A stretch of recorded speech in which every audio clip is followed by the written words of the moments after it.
Avec nous, Claude Barbin pour ce live Skype pour le journal de l'Écho. Merci Claude Barbin d'être avec nous. Je vais commencer peut-être par une remarque un peu plus personnelle. On a l'habitude de vous voir et on voit la fatigue qui se lit sur votre visage. Beaucoup de travail, forcément, depuis quelques jours. Oui, on est en train de finir la troisième semaine. En vérité, les nuits sont courtes, je pense, parce que on doit assimiler beaucoup de choses. Et le réveil se fait à 4 heures et à 5 heures, on commence déjà à faire les premières synthèses et à préparer la journée. Et les journées sur Skype ou en audio sont denses et je reconnais qu'elles sont fatigantes. Et à côté de ça, comme tout le monde, on n'a pas cette possibilité d'aller prendre l'air et d'aller faire un footing pour se régénérer. Précisément, Claude Barbin, quelle est la mission officiellement aujourd'hui que les chambres de commerce ont ou dont elles se sont aussi saisies par rapport à la situation?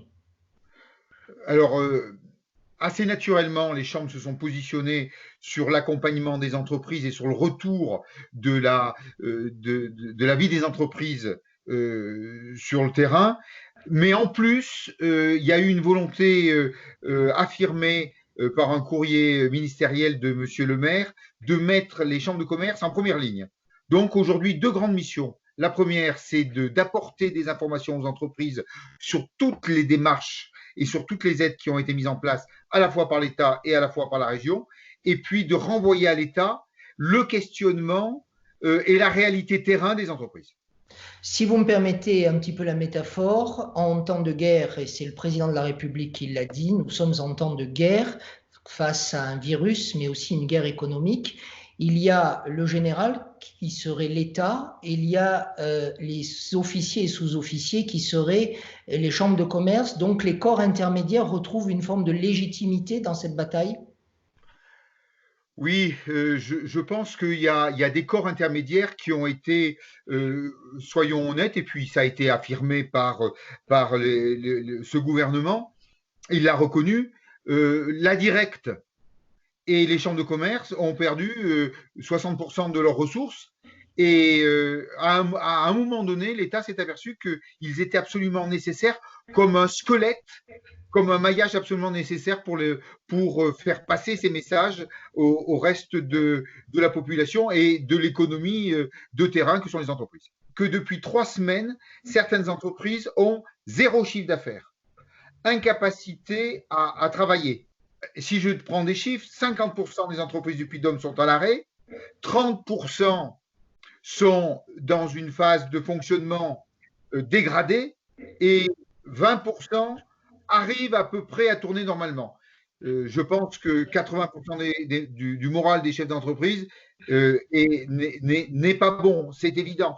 Alors à côté de ça, on a une crise sanitaire, on a des espoirs à travers les accompagnements de l'État, on a des espoirs par rapport à notre capacité à réagir, on a des espoirs par rapport à la volonté qu'on aura de rebondir, mais à certains instant T, troisième semaine de confinement, le moral n'est pas bon.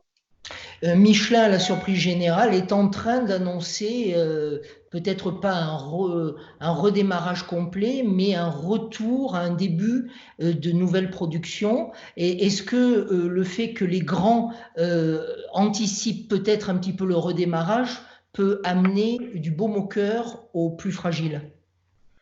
Alors, vous avez raison et en plus sur notre territoire, ce grand groupe est regardé de près et celui qui va redonner de l'énergie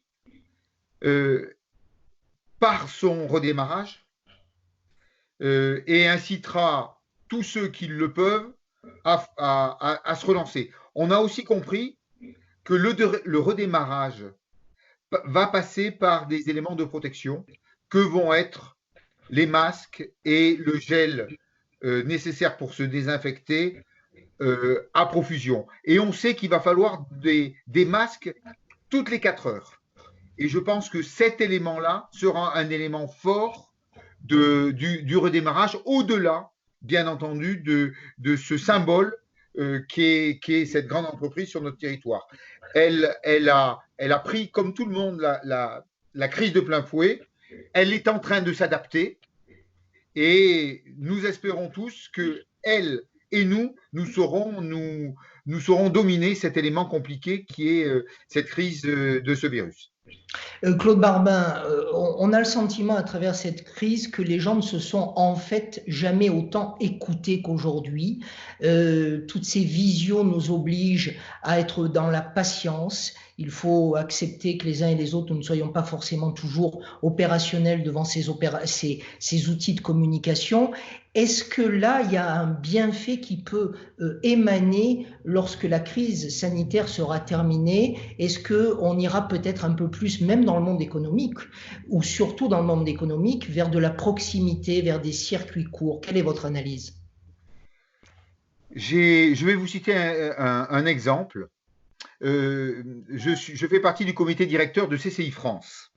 Tous les mardis, pendant 3 heures, en audioconférence, tous les présidents de région qui évoquent leur vécu. On a pris conscience que de donner la totalité du système de fonctionnement de notre économie à l'extérieur s'est avéré comme quelque chose de négatif. Donc, il y a cette vision économique sur le plan international, mais il y a également une prise de conscience sur le plan territorial, régional, et de s'apercevoir que le circuit court a des éléments vertueux.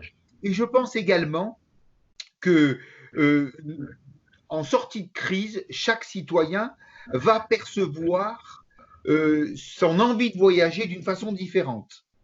Et pendant un certain nombre de mois, peut-être un certain nombre d'années, il aura peut-être une envie d'être plus présent sur des territoires qui sont plus proches et de vivre en solidarité avec son écosystème culturel régional.